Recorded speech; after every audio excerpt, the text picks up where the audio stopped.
Okay guys, Aries, this is for you. Sa mga Aries ito guys, ngayong March 11, 2025. Okay Aries, message para sa'yo at para ito sa lahat ng Aries na makakadaan dito sa channel. Ang message na to ay para sa inyo.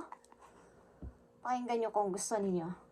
Aries, nandito ang keep your heart open. Uy. Keep your heart open. At ito ay first quarter moon in Libra. Kung kayo ay nadidealing sa Libra o meron ditong dapat na magkaroon ng balance sa inyong mga iniisip at mga gustong gawin sa buhay. Okay. I-open nyo yung heart nyo sa pagmamahal, Aries. Huwag nyong isara. Para sa mga Aries, March 11, 2025. At ang 11 ay balance din. Okay, number 2. Okay. Meron kayong involved na Libra sign sa inyong buhay, Aries. Ibigay mo ang tamang message sa mga Aries ngayong March 11, 2025. March 11, 2025. Sa mga Aries, ano ang gusto mo bang sabihin sa kanila? Maaaring ito ay sa inyong career o sa inyong sitwasyon. Guys, okay?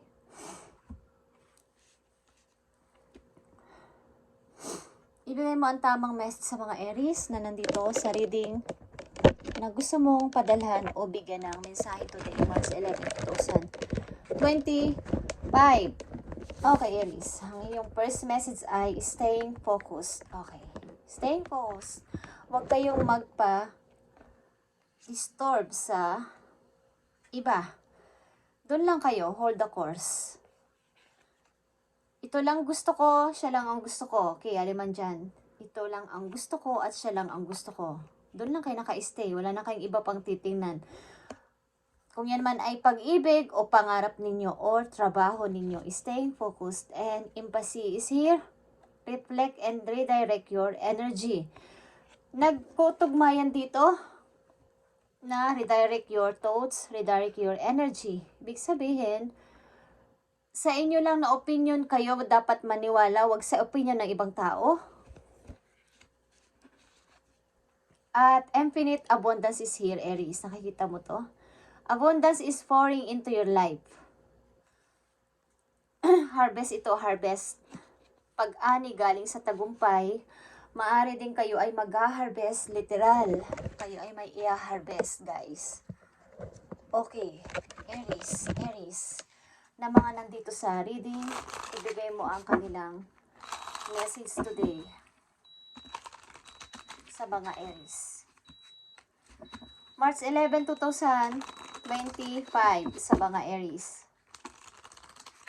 Mukhang kaya may mga biniling lupa, guys, at kayo ay may mga taniman na mga punong namumunga, ilan sa inyo, or may bala kayong ganito. So, ano man ang inyong ginagawa sa kasalukuyan, o mga plano sa buhay is staying focused, Aries. Wala nang ibang dapat makialam ito sa inyo kundi kayo lang. At ang mga pamilya nyo na nangingialam sa inyo, wag nyo silang pansinin. Tingnan natin ang message dito sa mga Aries. Okay. Andito ang Hierophant at the Devil. Okay. Mukhang kayo ay may problema bilang mag-asawa, guys. At mayroon ditong third party, Aries. Orang ilan sa inyo ay kahit na mayroon ng problema sa buhay mag-asawa, toxic na ito is, andun pa din kayo sa sitwasyon at sa palagay ninyo ay ito ay pagmamahal. Hindi nyo naiintindihan na ito ay parang hindi na maganda. Hindi na healthy na buhay mag-asawa. Pag kaunting malambing lang kayo is andun na naman kayo. Okay? Meron din kayong nagugustuhan sa ibang lugar, sa ilang Aries. Yeah, guys. Staying focused. Okay. Six of Swords is here. Maring kayo ay sasama sa isang person sa malayong lugar. Something na ito ay, or sumama na kayo sa isang person sa malayong lugar. Ito ay tahimik na lugar. Sumama kayo ng iyong anak. Okay, the Hangman. Masaya ka dito. King of Wands is here. Okay, but may nagmamatsyag sa'yo dito. Kumbaga, ang ilan sa'yo dito ay tumaka sa isang relasyon, but meron ditong hindi mapalagay, Aries, at nagtitingin-tingin o nagtatanong-tanong about sa inyong kalagayan, saan na kayo andoon, Aries. Umalis kayo ng palihim sa inyong tahanan kasamang inyong anak, ilan sa inyo. At sa matagal na panahon, maybe, matagal na panahon din kayong naging single, but nag-focus sa trabaho. Tingnan natin ang message pa dito, Aries. Para ito sa mga Aries, ibigay mo ang tamang message sa kanila, sa kanilang kasalukuyan na sitwasyon at paparating na message for Aries.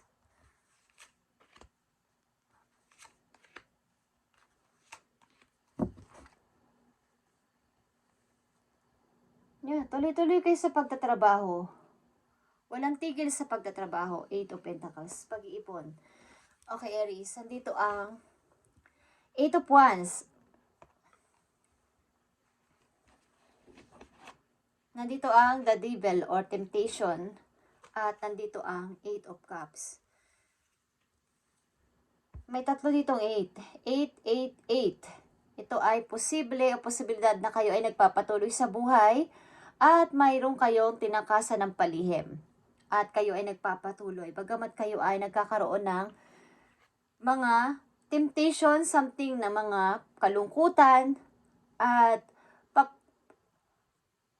mapag-isa, nag-iisip-isip, bakit nangyari to sa akin, is nagpapatuloy kayo sa buhay. Ito ay positibong pag-forward patungo sa inyong kalayaan at kaginhawahan sa buhay. Bagamat may mga obstacle sa paligid. Pinagpapatuloy nyo ang inyong pag-forward o pinapatunayan nyo na, yan, nakalaya na ako dito. Nakalaya na ako sa'yo, so magpapatuloy ako sa buhay. At ia-acting ko yung sarili ko na ako ay okay.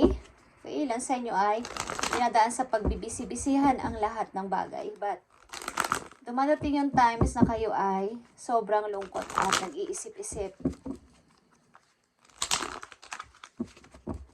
Aries, ito man ay vice versa, kayo ay tumitingin o naglo-looking back. Pagka nagmamasid-masid sa nakaraan yung person, ilan sa inyo. So, ilan sa inyo dito ay negosyante, Aries, at may mga biniling lupain o lupa na pagtataniman ng mga punong namumunga at malapit na kayo mag-harvest o nakatakda kayo mag-harvest. Okay. May nilisan kayong isang sitwasyon o isang relasyon na sa palagay ninyo ay hindi na ito okay. Sa palagay ninyo ito ay napipigilan ang inyong pag-unlad sa buhay. Okay, Aries.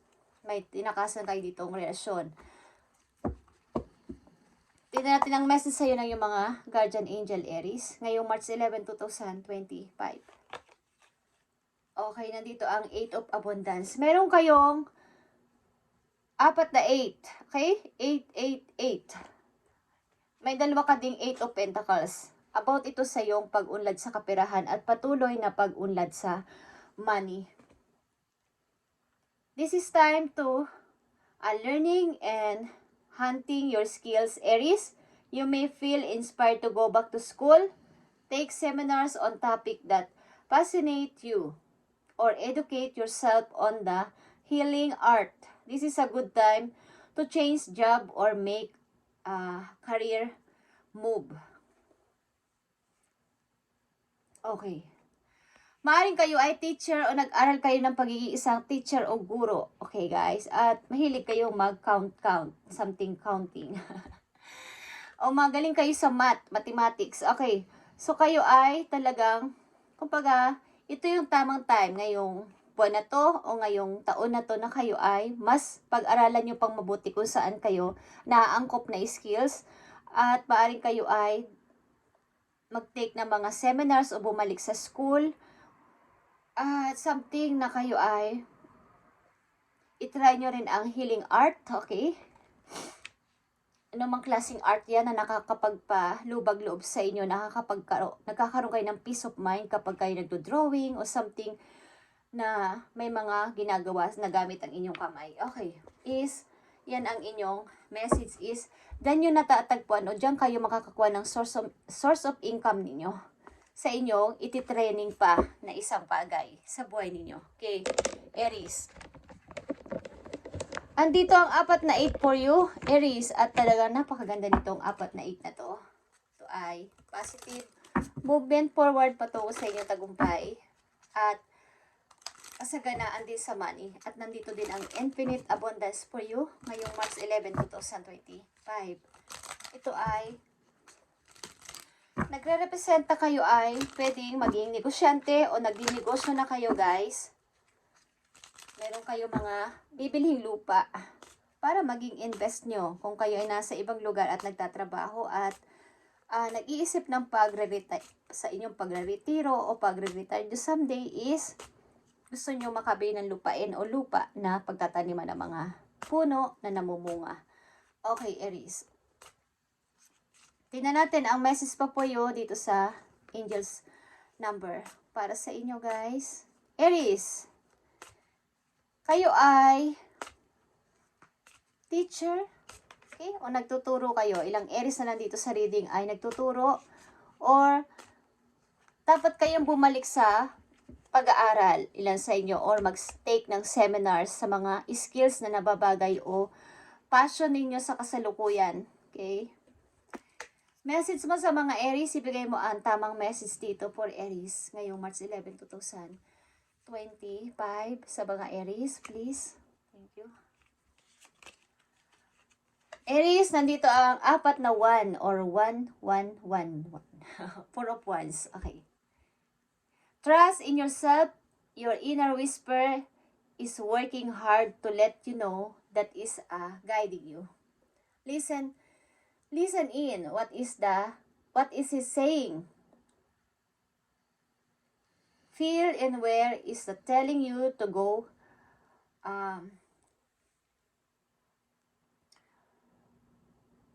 new.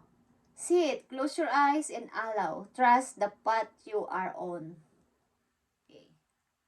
Yung intuition nyo ay nagsasalita sa inyo na makinig ka sa iyong mga kaba, sa inyong mga dinidikta ng inyong heart, ng inyong isip this time. Kaya nandito ang staying focused and empathy, redirect and reflect your energy. Is yung intuition nyo to, yung inyong inner voice.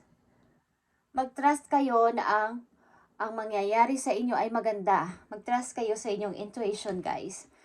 Kapag nakita o narinig nyo ang message na to, ito ay build or parang together again ng isang person, ng dalawang person, at pagbuo. Ito ay intuition. At ngayon ay March 11. 1 plus 1 is 2 is balance din. Okay? At ito din ay High Priestess, ang number 2. Okay? And napupuno kayo ng napakagandang number dito sa inyong reading today. Nandito din ang 4 na 8 for you. At ito ay abundance. Okay? At nandito din ang infinite abundance na nagsasabing abundance is pouring into your life. Aries. Something na kung kayo ay may pinaplanong negosyo ay start nyo na ngayong taon na to at magbubunga to ng napakaganda. Sa next na harvest ay magbubunga to ng maganda. Ano man yan, hindi man yan literal na puno, ano man business yan is mag-harvest kayo o magbubunga yan ng maganda, ibig sabihin nun. Okay?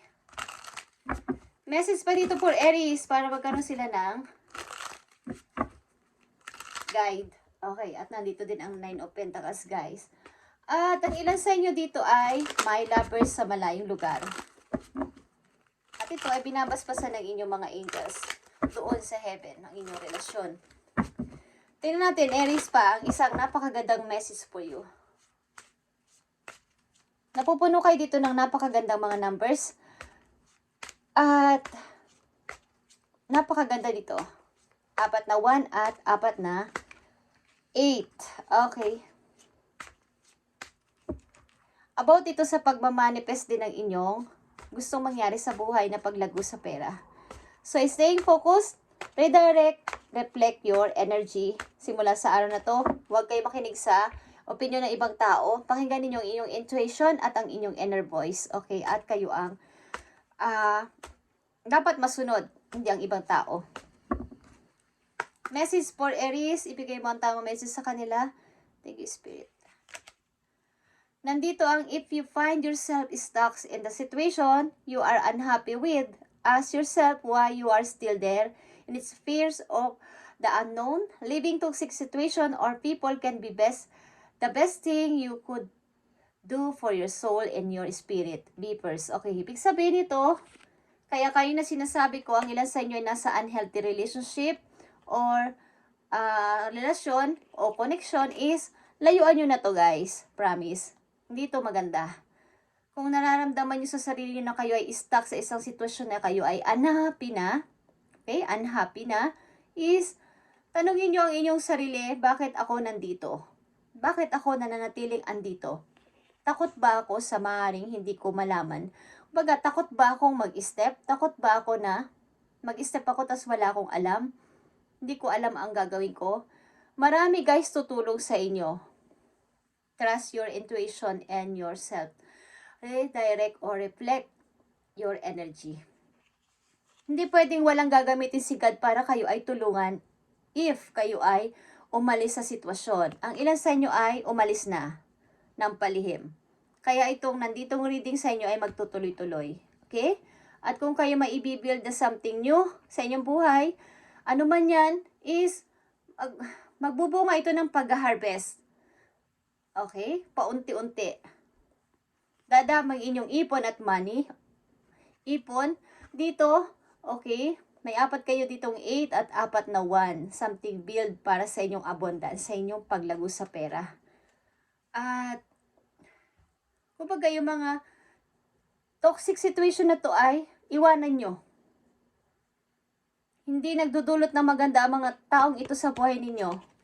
Habang kayo ay bata pa at nabubuhay, okay, is may pag-asa. Guys, lahat ng mga problem ay may solution. Kahit sa school, kahit ano man yan. May solution niya, hinahanapan niya ng solution. Pwedeng mangopya, pwede din namang sariling sikap. Okay, may iba't ibang technique dyan, strategy, para mabigyan ng solution ng isang problem. Kahit anong problem yan, guys. At may mga gagamitin si God na mga tao, hindi naman siya mismo ang kakausap sa inyo. Siyempre, magpapadala siya ng mga signs, by your dreams, sa mga taong malapit sa inyo, mga taong biglaan nyo na lang nakilala, is, huwag nyo ang i-ignorin. Yan ay may mga reason why ang mga tao na nakikilala natin ay medyo makulit, medyo parang lagi mo nakikita, laging nandyan, is may reason si God para dyan. Okay? So, maging aware kayo at makinig sa inyong intuition, guys. Intuition ito, okay? And ito ay inner voice. Redirect your